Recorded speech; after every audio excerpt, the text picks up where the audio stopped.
I said what I said, I meant what I meant, and this will be the greatest The Last of Us Part 2 State of Play in-depth analysis video of all of YouTube. I swear. But before we get into it, what's going on, guys? It is your boy TKD1 Tier back in your PlayStation Source, and if you could so kindly leave a like on the video, I did put a lot of time and effort into this specific analysis, as this was a multi-day thing. You know, like it definitely was. Work some late hours on this whole video to bring it to you guys. So definitely, if you could leave a like on it, much love, much appreciated. And let's get right into the goodness that is The Last of Us Part 2.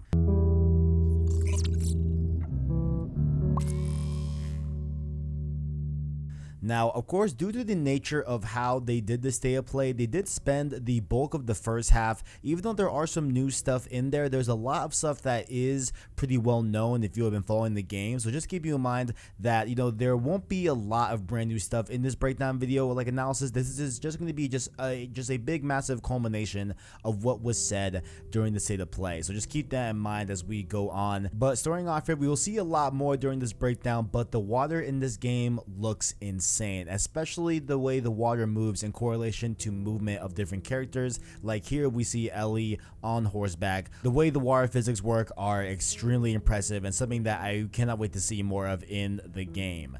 There's also a satchel on the horse, which could mean that there could be upgradable storage capacity for the horse, a system that we could see that it may mirror was in Days Gone, where the player was allowed to keep ammo and other items to retrieve if they needed it, and it could be a way to carry more resources for crafting or ammo itself, or it could purely just be an aesthetic feature and nothing more. But considering they did focus on the horse a little bit later on in the State of Play, it does lead me to believe that they could be doing something with that satchel, but could not be, who knows. Now to begin, Joel says some interesting things here involving The Last of Us 1 lore. He says here, quote, I don't know what happened. I was supposed to take her to the Fireflies and walk away. They were actually going to make a cure. The only catch, it would kill her.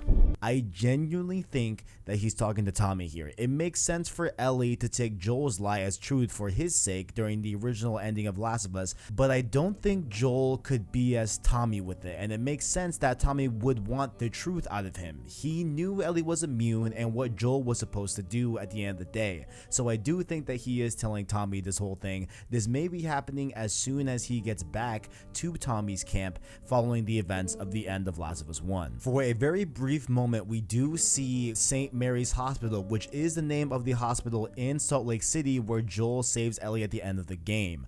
Fun fact, although I couldn't find a St. Mary's Hospital in Salt Lake City, there is a St. Mark's Hospital, which could be the inspiration behind that hospital in Salt Lake City. The shot of Ellie on the operating table is our first look at more The Last of Us 1 era footage redone using the modern Naughty Dog engine, as we've seen in the latest Last of Us 2 trailer shown at the beginning of the State of Play. Now, while this next clip depicts Joel driving and Ellie in the back seat from The Last of Us 1 era, it's actually much more interesting. It's a recreation of the exact scene from the original Last of Us, and I'm sure you've seen it on Twitter by now. Just wanted to shed some light on it as to see how cool it is to see this scene recreated and see it compare the contrast from the original game versus The Last of Us 2 Naughty Dog engine and all of its glory. I'm taking this home.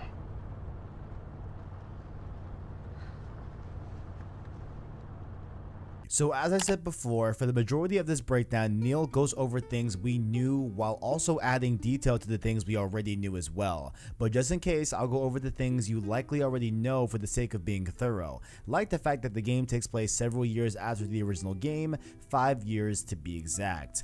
After the end of Last of Us 1, Ellie and Joel make it back to Tommy's camp in Jackson, Wyoming, where they stay with a quote thriving community of survivors. Jackson and his community are separated from the affected by walls that have granted them a bit of stability and resemblance of a normal life.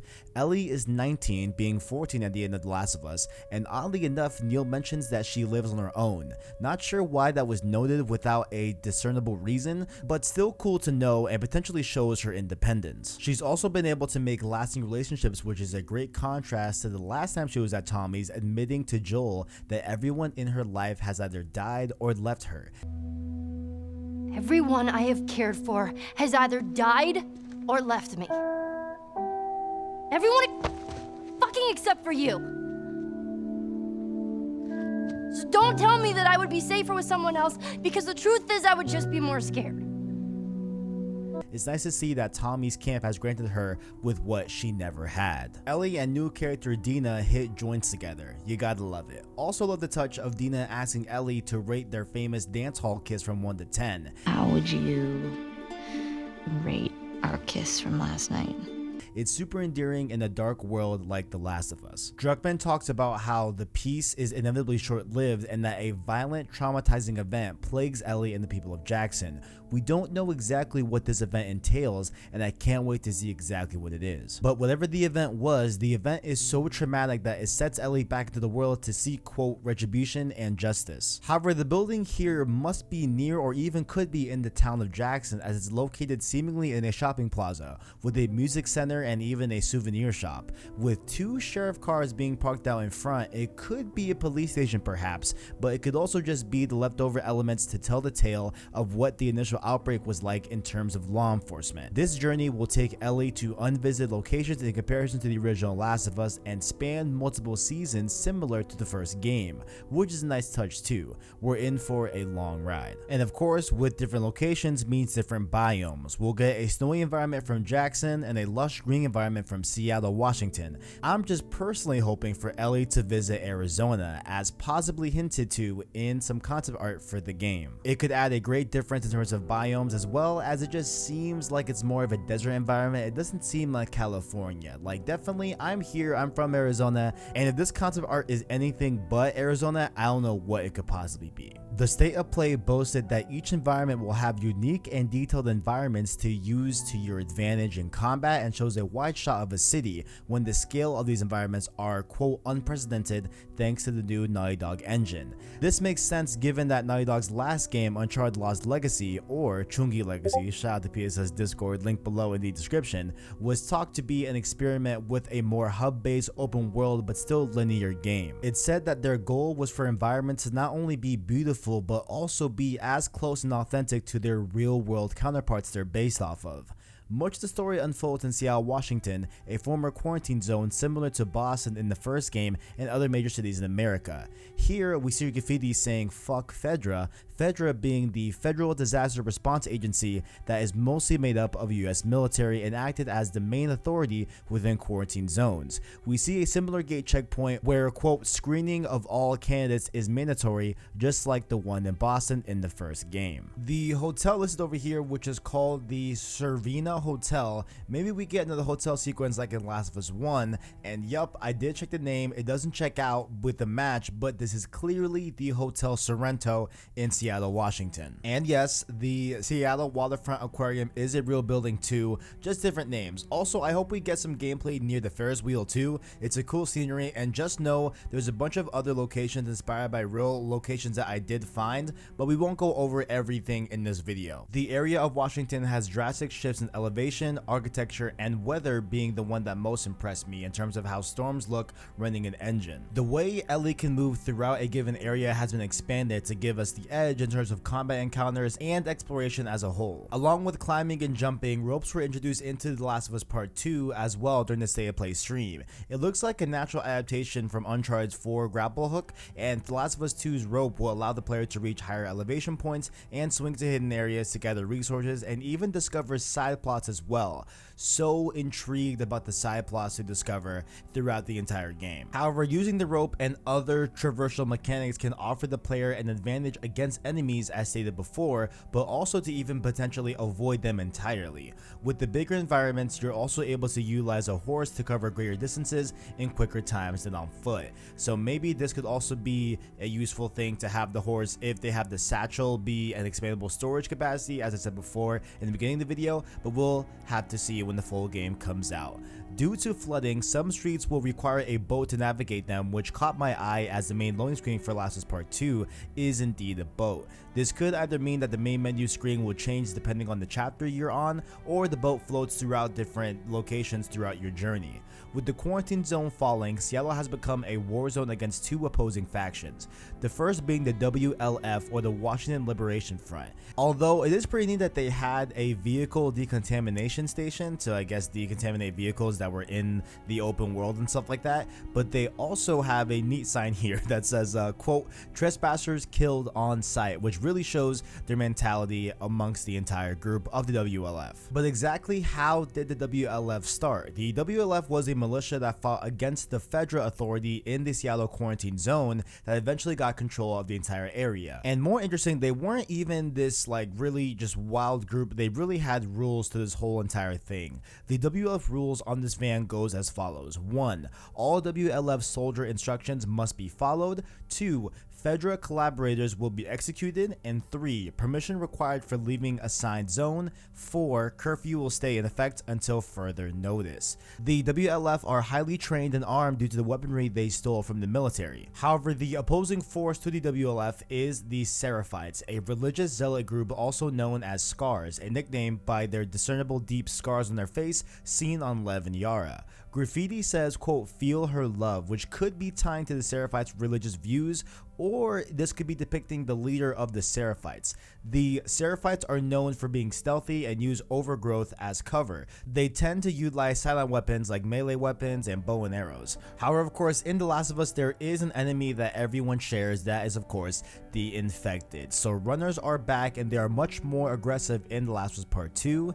In the scenes with Ellie combating the runners, she's in an arcade, a place she's been to in the American Dreams Last of Us comic and the Left Behind DLC as well, although I doubt it's the same arcade because of course that arcade is over on the East Coast, but thought it was pretty interesting details to point out there. And of course, the famous clickers are returning to Last of Us Part 2, as well as stalkers are back to hide and attack when you least expect it.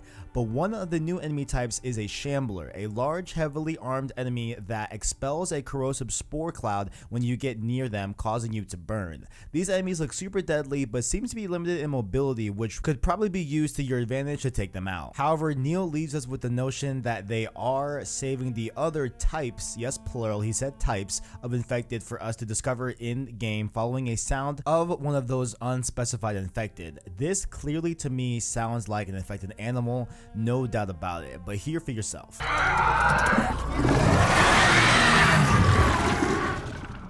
So what do you think? Will we be seeing and combating animals that are infected with the cordyceps virus? Let me know your thoughts down in the comments below. But speaking of animals, the WLF utilize dogs to detect you even when you're in cover by picking up your scent. However, in The Last of Us Part 2, listen mode reveals your scent trail, so it's best to stay on the move, that way the dog can't detect you. Break glass, crawl through tight spaces, overall evading and attacking looks super satisfying and fluid. Ellie is now able to go fully prone in tall grass, however she's never fully hidden in prone, and when enemies get close enough, they can still detect her. A great addition to the game is being able to evade and re-establish stealth when spotted, something I don't believe was possible and pretty sure wasn't possible in The Last of Us Part 1. One of the most stunning things in the state of play was how much more in-depth combat looks in The Last of Us Part 2. Dodging and counterattacks are in the game. Timing will of course be crucial in mastering dodges and giving you an opening to land a devastating blow. The ways you execute a dodge can also depend on the weapon the enemy is using as well. It's not standard across the board, so there will be a learning curve in that respect. While throwables like a brick and glass are back in the game so that you can stun an enemy from a distance or create a distraction, the player was given prompts to once again strike the enemy with square and triangle to grab. However, in The Last of Us 1, you were prompted to shiv an enemy when grabbed as an option. It wasn't during the state of play, only to strike them again and utilize them as a shield. And so maybe this was early gameplay and like an early build in terms of like how long you are in The Last of Us Part 2, so maybe she doesn't have access to shivs yet, but we'll have to see nonetheless. A great element from The Lost Legacy seems to be coming over here to Last of Us Part 2. Your AI companions seem to help Ellie a lot more during combat by spotting enemies, navigating areas, and they will even also be able to kill enemies for you. As we see here in the state of play, we see Jesse finish off an enemy for Ellie. Also, one quick thing to note here as well is that the melee weapons have that same hit point system, indicating how many times you can use it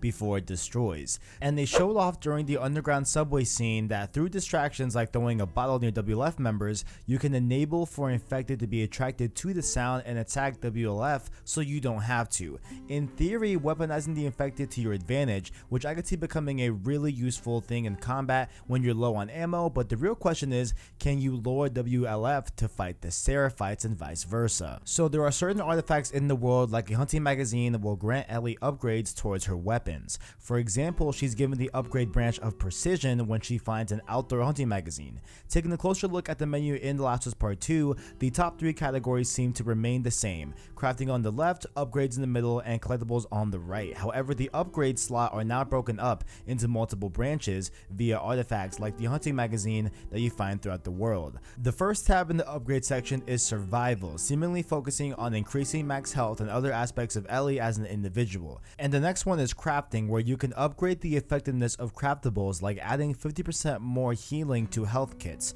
The next one is stealth, where you can improve aspects that keep you undetected, like upgrading sound to durability as they only last for a few shots before breaking. And lastly, what she unlocks via the magazine was precision, allowing her to have more aim stability and accuracy while moving, which in Last of Us 1 a lot of the weapon upgrades were done on a weapon by weapon basis, which is nice to see some upgrades streamlined towards every weapon at once seemingly. There's also another branch in upgrades that has yet to be unlocked as well. The one behind the controller in the demo hovered over the last upgrade in the precision tab and saw that a specific upgrade was locked until, quote, you acquire a prerequisite weapon costing 40 pills to learn. Pretty interesting that they could be telling of rare upgrades for specific weapons. As you all have already seen likely, the upgrade branch is back to make specific upgrades to your weapons in exchange for parts like in Last of Us 1. For example, the semi-auto pistol has upgrades for clip capacity, fire rate, and stability, which kind of confused me a little bit because the player precision upgrades has stability upgrades as well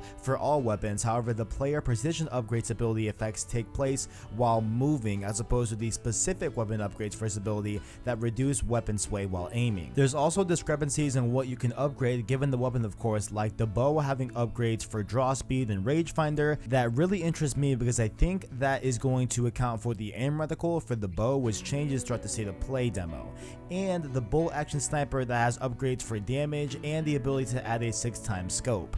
The workbench also has a feature seen in a lot of current gen games called Inspect, by pressing triangle to get a good look at your weapons in The Last of Us Part 2. A great addition to the cross menu in the game is the ability to craft items while just hovering over them by holding X. Such a great quality of life feature. However, now in the cross menu, holding square will now give you the ability to swap that specific weapon as opposed to X in the original Last of Us. What's interesting is that before the player crafts the stun bomb, the semi-auto pistol has a gear logo indicating that you can craft something involving the pistol. As he starts to craft the stun bomb, I noticed that the materials required are a canister and an explosive. So what I'm thinking is that maybe a canister is necessary to craft a man-made silencer for the pistol, since you can upgrade that, and since he used up his last canister making the stun bomb, the gear logo disappeared as the player could no longer craft a silencer.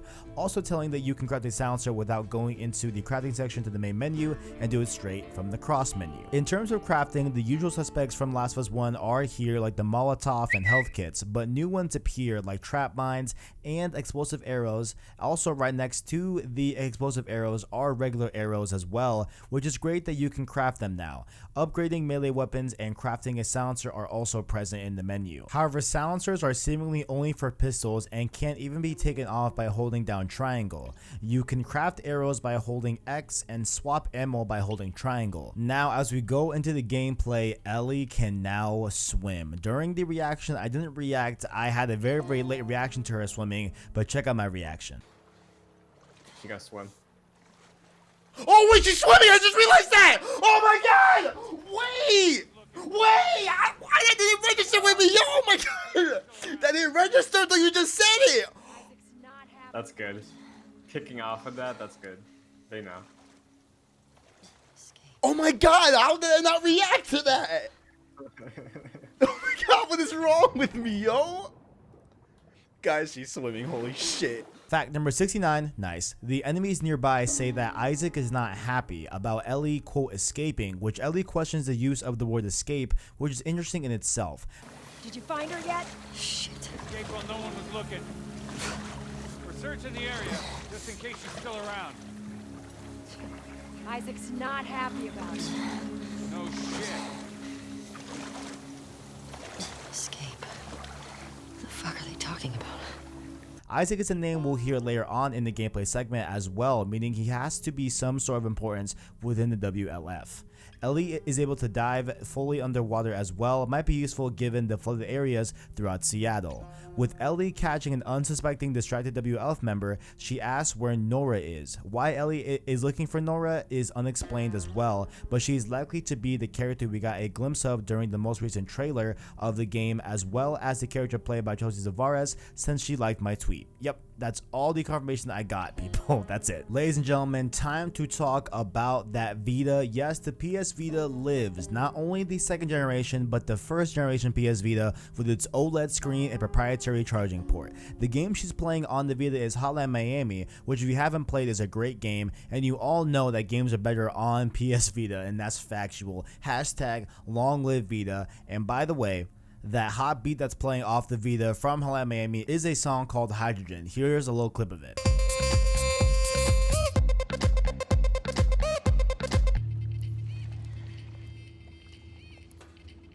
Now this one could definitely be a stretch, but it seems like her earphones could be Sony's MDR-EX15LP/15AP in-ear headphones. That's great naming, Sony. That's just absolutely fantastic naming for headphones, but they could also just be generic earphones as well, just based off of the body of the earbuds. It's a possibility. Ellie says, quote, "That was dumb after killing her." Not sure if she's telling her it was dumb for trying to kill her, or that killing her itself was dumb. But make sure to let me know what you guys think in the comments below. What do you guys think she meant by that was dumb?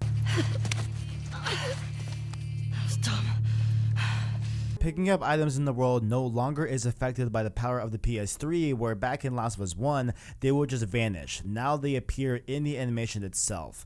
While the WLF soldiers conversation is out of context, they do mention the Seraphites as scars, and one of the enemies says that Isaac wants them to retake the quote fob. I think that's what he said, I'm not really sure. While the other enemy says he heard that Isaac wants to take downtown again, the other enemy replies and says that she heard that Isaac wants to take the fight to them, while the other replies, quote, "No way, not after what went down last time. Even Isaac isn't that crazy." Oh, no way. Not after what went down last time. Even Isaac isn't that crazy. Super interesting stuff that I assume is pertaining to the overall lore and story of the game. The suppressor also has the same hit point system as the melee weapons, letting the player know how many times they can use it before it breaks, offering a reason to take it off to conserve it when you need it the most. Also looks like you won't be able to have access to explosive arrows off the jump. Potentially it will be something you'll have to find and learn how to craft in the world. And yes, you can burn dogs. That's absolutely not cool. Neat touch that the gear indicating you can craft is visible even while you're using the bow, so you know you can absolve all the arrows and not be completely out. Observing what I think is a rangefinder that's been upgraded on the bow is a lot more of a useful way to determine range, and is a lot better of an improvement from the arc type of system in Last of Us 1. The same loud whoosh is back from Last of Us 1 to let the player know they're in danger of being detected. Enemy AI will react more intensely to fallen comrades. Holy shit!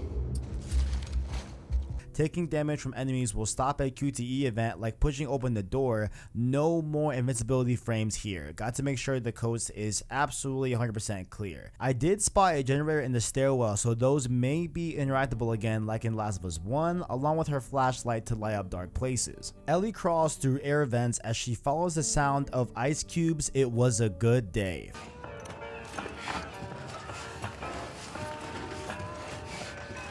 Forever a classic. Also want to know how much did it cost Naughty Dog to secure the rights to that song in the game. It could also open up the door for more real world songs in Last of Us 2, so what do you want to be featured in the game? The guard below in the room says, quote, "Maybe if we posted more guards, Abby would still be in her cell," with Ellie saying, quote, "When the fuck was Abby here?" All I know is that this character is in the leaks that I have not seen and apparently is important. Interesting that Ellie seems to know her as well. Maybe if you posted more guards, Abby would still be in herself. Where the fuck was Abby here? The two guards press Nora into telling them where Abby went, and as a rebuttal, Nora storms out when Isaac is mentioned in the conversation. Super interesting stuff here. You're gonna tell us where she went. When Isaac talks to us about this, I'm getting tired of this. Nora, Nora. Who is Abby? I guess we'll find out in the game. And also, why does Isaac really want Abby back? Or the leaks are there if you want to read them, but come on, no way. The guard ends off with saying that he's not going down for her being Nora. I'm not going down for her, man. So it seems like Isaac really wants to locate Abby again after escaping her cell. Just spitballing ideas, could Abby be the angelic figure in the Seraphite mural? Is that why the tensions between the Seraphites and WLF are increasing? Who knows? The section ends with Ellie pointing a gun at Nora, and after asking her if she remembers her, Nora takes a closer look and has a face of realization. Ellie's final words are, "Yeah, you remember me." You remember me?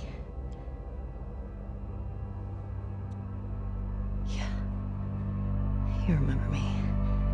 Fan of the channel Owen lays out the potential that Nora could have been one of the people holding her down during the torture scenes during a variety of trailers taking into account skin tone. I can kind of see that, but honestly, we really don't know. Shout out to Owen though in the PlayStation Source Discord, link below in the description if you want to join that Discord. And ladies and gentlemen, that completes it. Over 90 different tidbits and info you would want to know about The Last of Us Part 2, given the state of play unveiling of the gameplay. And once again, thank you all so much for watching the video. If you guys made it this far, make sure to leave a like on the video as well as say subscribe to PlayStation Source to keep up with the latest and greatest in PlayStation. Down below, of course, you can find links to our Twitter, our Discord, as well as our Anchor link to listen to our Road to Part 2 Last of Us and Last of Us Part 2 podcast, where we are going over currently the Last of Us stream series. We are on the last episode of the main game. We're about to round it out. Every Wednesday, we are streaming Last of Us up until Last of Us Part 2. And of course, when Last of Us Part 2 comes out, we will be doing a full entire stream series